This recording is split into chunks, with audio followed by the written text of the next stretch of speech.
जय श्री कृष्णा एवरीवन। आप सभी का मेरे चैनल रेनूस कृष्णा पैराडाइज में स्वागत है। सभी को मेरा प्यार भरा नमस्कार, सत श्री अकाल और सलाम। अपने चैनल पर मैं शेयर करती हूँ अपनी लाइफस्टाइल से रिलेटेड वीडियोस, घर के बने सिंपल सात्विक खाने की recipes, yoga, meditation, floor exercise, stretching और एरोबिक्स से मैं घर में किस तरह से 60+ के बाद स्वस्थ और फिट रखती हूँ, cooking, interior decorations, family, friends, Teej, त्योहार, यही सब मैं अपने चैनल पर शेयर करती हूँ।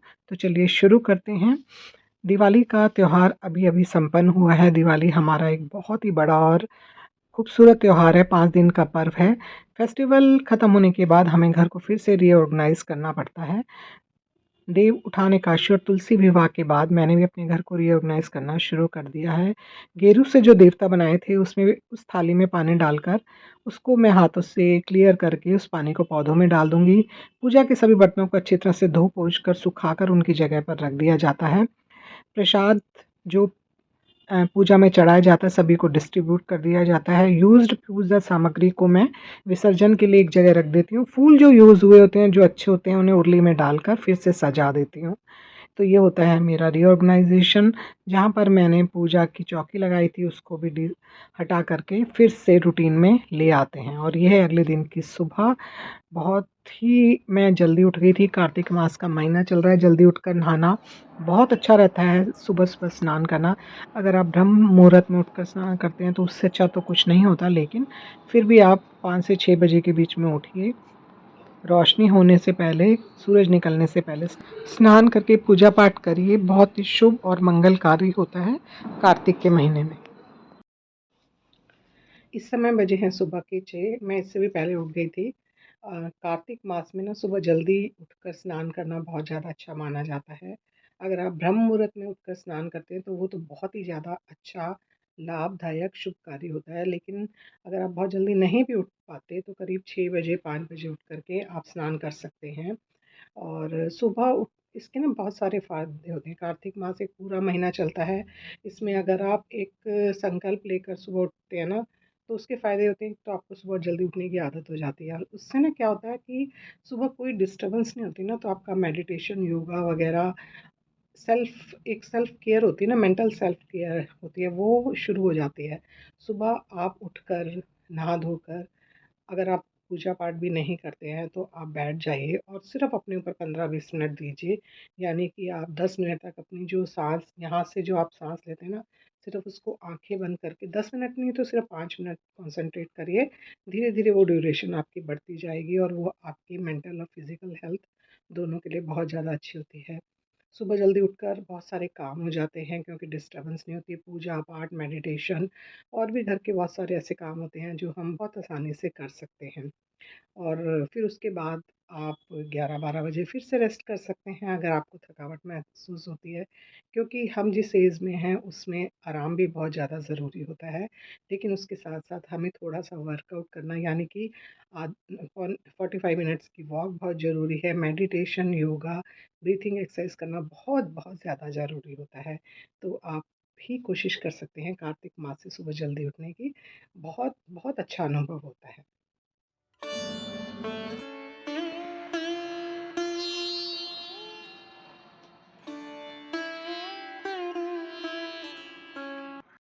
ब्रीथिंग एक्सरसाइज और मेडिटेशन करने के बाद मैं आ गई हूँ किचन में। मेरा सबसे पहला काम होता है सुबह-सुबह किचन में आना।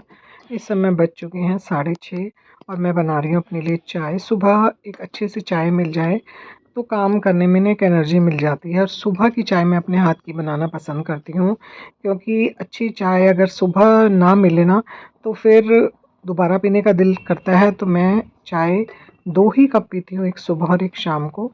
तो सुबह की एक अच्छी सी चाय पीने के बाद मैं अपना रूटीन शुरू करती हूँ। ब्रेकफ़ास्ट और लंच की कर रही हूँ तैयारी। तो लंच के लिए मैं बनाऊँगी आलू, गाजर, मटर की सब्ज़ी, जो मेरी डॉटर इन लॉ वानी ऑफ़िस के लिए भी लंच के लिए लेकर जाएगी और हम लोगों के लिए भी लंच में ये इस्तेमाल होगी। तो यहाँ पर मैंने आलूओं को धोकर छीलकर काट लिया, छोटे-छोटे चंक्स में काट लूँगी। इसी तरह से मैंने गाजर को भी, लाल गाजर मार्केट में मिल गई थी, बड़ी अच्छी गाजर थी, उसको भी धोकर अच्छी तरह से छीलकर काटकर छोटे-छोटे चंक्स में काट लिया और साथ ही में ली है मटर।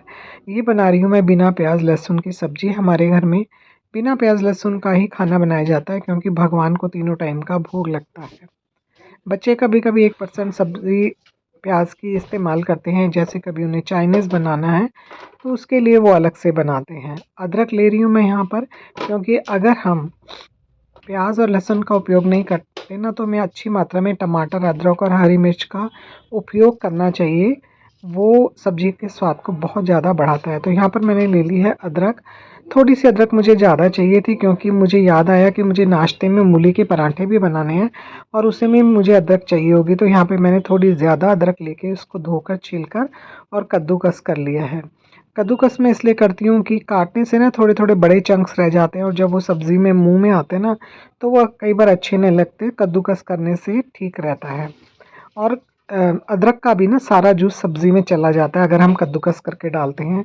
यहाँ पर मैंने 4 ली हैं हरी मिर्च, छोटी साइज़ की हैं, और इनको ना मैं सिर्फ़ 2 हिस्सों में काटूँगी, क्योंकि कई बार ये तीखी होती है। छोटी-छोटी काटने से वो तीखापन सब्ज़ी में ना बाद में आता है, जो कि अच्छा नहीं लगता। तो 2 पीस होते हैं तो वो दिख जाते हैं, जिसको नहीं खानी होती तो वो निकाल सकता है। अदरक मैंने अपनी कद्दूकस कर ली है। कढ़ाई ली, उसमें डाल दिया है ऑयल। ऑयल जब गर्म हो गया तो मैं इसमें डाल रही हूँ मेथी दाना। लोग गाजर की सब्ज़ी ज़ीरा और राई से भी बनाते हैं, मैं मेथी से बनाती हूँ, स्वाद अच्छा आता है। 1/4 डाल दी थी हींग। बेसिक मसाले डाल रही हूँ, हल्दी, धनिया, लाल मिर्च, और मैंने यहाँ पर लिए थे 3 छोटे टमाटर। अदरक को कद्दूकस किया था और 4 हरी मिर्च। इन सबको मैंने अच्छे से टमाटर के साथ बारीक चॉप कर लिया और उसको मैं इसको भून लूँगी। इस मसाले को मैं तब तक भूनूँगी जब तक कि अपना ऑयल रिलीज़ ना कर दे अच्छी तरह से। तो इसका ऑयल रिलीज़ होने वाला है और अच्छे से टमाटर गल चुके हैं। अब इसमें मैंने जो आलू और गाजर काटे हैं, साथ ही में मटर, ये डाल दूँगी और फिर मैं अच्छी तरह से इसको एक बार और मिक्स कर लूँगी। नमक मैंने पहले ही डाल दिया था और अच्छी तरह से मिक्स करने के बाद इसमें पानी डालने की ज़रूरत बिल्कुल भी नहीं है, क्योंकि गाजर में अपना पानी होता है। गाजर अपना पानी नमक डालने के बाद रिलीज़ करता है और इसी में सब्ज़ी पक जाती है। बहुत स्वादिष्ट सब्ज़ी बनती है, रोटी पराठे के साथ बहुत अच्छी लगती है। हम इसे एंजॉय करेंगे लंच में बूंदी के रायते के साथ, और डॉटर इन लॉ को मैं ऑफ़िस के लिए पैक कर दूँगी। चाय यहाँ पर मेरी बन चुकी है। साथ ही में मुझे बनाने थे मूली के पराठे। मूली को धोकर, बड़ी अच्छी मूली मिल गई थी, धोकर छीलकर मैंने कद्दूकस कर लिया था। नमक डालकर छोड़ दिया था, इसका पानी निकाल दिया था, लेकिन अभी भी थोड़ा-सा इसमें पानी बचा था तो मैंने वो भी अच्छी तरह से निचोड़ दिया है। इस पानी को ना मैं अच्छी तरह से निचोड़ना है, नहीं तो पराठे बनाने में बहुत ही दिक्कत आएगी। इस पानी को आप आटा गूँथने के लिए उपयोग में ला सकते हैं या सब्ज़ी में भी डाल सकते हैं, काफ़ी पौष्टिक होता है मूली का पानी। उसके बाद मैंने मूली ली है, मूली अच्छी तरह से निचुड़ गई है। इसके बाद इसमें मैं कुछ हर्ब्स डालूँगी, जैसे कि हरा धनिया और हरी मिर्च। हरी मिर्च को मैंने थोड़ा-सा बारीक काट लिया था, मूली के पराठे में अच्छी लगती है। और कद्दूकस किया हुआ मैं इसमें डालूँगी अदरक, बहुत स्वादिष्ट लगता है, साथ ही में बैलेंस कर देता है, ये डाइजेशन के लिए बहुत अच्छा होता है। लाल मिर्च डाली है, काली मिर्च और थोड़ी-सी अजवाइन डाली है, बस। ये 3 मसाले मैंने मूली के पराठे में डाले हैं। अच्छी तरह से हाथ की सहायता से इन सभी चीज़ों को मैं मिक्स कर दूँगी, ताकि सभी जगह ये मसाले मिक्स हो जाएँ। हरा धनिया इसमें मैंने काफ़ी क्वांटिटी में डाला, क्योंकि बहुत अच्छा लगता है।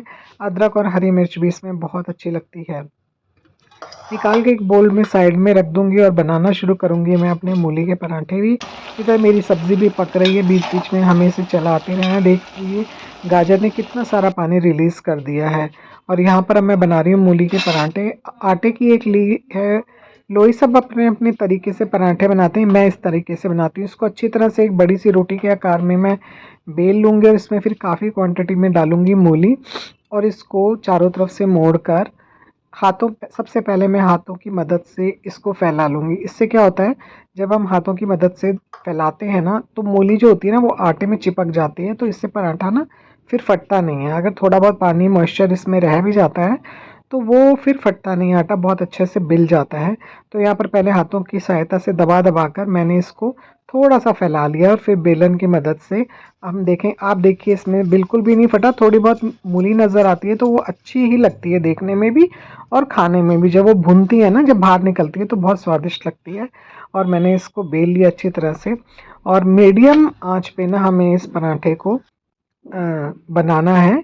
ऑयल या देसी घी लगाकर, किसी भी, जैसा भी आपको पसंद है ना, आप उस तरह से लगा कर के इस पराठे को गोल्डन सुनहरा होने तक पका लीजिए और इसे एंजॉय कीजिए दही के साथ, मक्खन के साथ, चटनी, अचार या चाय के साथ। नाश्ता बहुत ही स्वादिष्ट लगता है। सर्दियों में तो स्टफ़ पराठे खाने का अपना ही मज़ा है। मूली के, मेथी के, मिक्स वेज, गोभी के, आलू के, पनीर के, पालक के, इन सभी पराठों को आप सर्दियों में बहुत ही अच्छी तरह से एंजॉय कर सकते हैं। मैं तो हरी सब्जियों के पराठे बहुत बनाती हूँ। हरे प्याज के पराठे बहुत अच्छे लगते हैं। इन सभी पराठों को आप सर्दियों में खूब बनाइए और खाइए और बच्चों को भी खिलाइए, अपनी फैमिली को खिलाइए। आलू गाजर मटर की सब्ज़ी मेरी पक चुकी है बहुत ही अच्छी तरह से। इसमें डालूंगी मैं बहुत सारा हरा धनिया। हरा धनिया इसमें बहुत अच्छा लगता है। और उसके बाद मैं डालूंगी इसमें थोड़ा सा अमचूर, क्योंकि गाजर थोड़ी सी मीठी होती है इसलिए इसमें खटास की ज़रूरत होती है। साथ ही में डाला है थोड़ा सा गरम मसाला। सभी चीज़ों को अच्छी तरह से मिक्स कर दूंगी। तो 1 चम्मच डाल दिया है देसी घी। गाजर की सब्ज़ी में देसी घी का बहुत अच्छा लगता है, अच्छा फ्लेवर देता है। और बन चुकी है मेरी सब्ज़ी, से डिश आउट कर लूँगी। और डॉटर इन लॉ के लिए, उसके लंच के लिए भी मैं यहाँ पर उसको पैक कर दूँगी। इसके साथ मैंने बनाई थी उसके लिए चपाती। और यहाँ पर मैं अब डॉटर इन लॉ के लिए काट रही हूँ फ्रूट्स। बच्चों को बिल्कुल भी समय नहीं होता फ्रूट्स खाने का। सुबह निकलते हैं और रात को घुसते हैं। नौकरी, आजकल जॉब इस तरह की हो गई कि बच्चों के पास खाने पीने का बिल्कुल भी टाइम नहीं होता। तो यहाँ पर मैं उसके लिए फ्रूट्स काट रही हूँ। एक अनार को मैं छील लूँगी। और क्योंकि ना अनार एक ऐसी चीज़ है कि खाने के लिए तो बहुत अच्छी, पौष्टिक, बहुत अच्छी, स्वादिष्ट, स्पेशली वुमेंस के लिए तो ये बहुत ही अच्छी होती है। लेकिन वो इसको छीलने के आलस में ना बिल्कुल भी नहीं खाते। तो यहाँ पर मैं अनार छील दूँगी। और साथ ही में 1 एप्पल, अगर आप 1 सेब रोज़ खाते हैं ना तो ये बहुत सारी बीमारियों से आपको बचाता है। और आयरन में बहुत बहुत ज़्यादा अधिक मात्रा में अनार में आयरन होता है। और बहुत आपकी हेल्थ के लिए अच्छा होता है। तो यहाँ पर मैंने एप्पल भी काट दिया। उसके बीच में जो बीज वगैरह होते हैं ना, अगर हम उन सब चीज़ों को काट कर ढंग से बच्चों को देंगे ना तो बच्चे खा भी लेते हैं। नहीं तो बच्चों के पास बिल्कुल भी समय नहीं होता खाने पीने का। इससे ना उनकी हेल्थ वीक होने लग जाती है। और जॉब का स्ट्रेस इतना अधिक होता है कि उनको सिर्फ खाने पीने का ही टाइम मिल जाए, वही बहुत बड़ी बात है। फ्रूट्स तो एक बहुत ही अलग की बात है। पहले मैंने एप्पल एक दूसरे टिफ़िन में डाले थे, उसमें नहीं आए तो मैंने चेंज कर दिया और मैंने उसके फ्रूट्स का टिफ़िन भी तैयार कर दिया है। साथ ही में मैंने आलू गाजर मटर की सब्ज़ी बनाई थी, वो भी मैंने उसके लंच बॉक्स में डाल दिया है। चपाती बना दी थी, एक मूली का पराठा बना दिया था। उसमें थोड़ा-सा लगाया देसी घी। सभी को 1 चम्मच देसी घी रोज़ खाना चाहिए। उस पराठे को ना मैं 4 हिस्सों में काट देती हूँ, जो ब्रेकफ़ास्ट का होता है। इससे उसको खाने में ऑफ़िस में ना ईज़ी रहता है। सीट पर बैठकर भी वो आसानी से खा सकती है। और साथ ही में डाल रही हूँ दही। दही भी रोज़ 1 कटोरी दही हर हाल में सभी लोगों को ज़रूर खाना चाहिए। तो वो दही खाना पसंद करती है लंच में, तो उसके टिफ़िन के लिए मैंने दही को भी पैक कर दिया। और उसका लंच बॉक्स अच्छे से तैयार हो चुका है। आलू गाजर मटर की सब्ज़ी है, चपाती है, मूली का पराठा है, दही है और फ्रूट्स हैं। मैं फ्री हो गई हूँ तो मैं खाऊंगी अब अपने भीगे हुए बादाम और एंजॉय करूंगी चाय के साथ आराम से बैठ।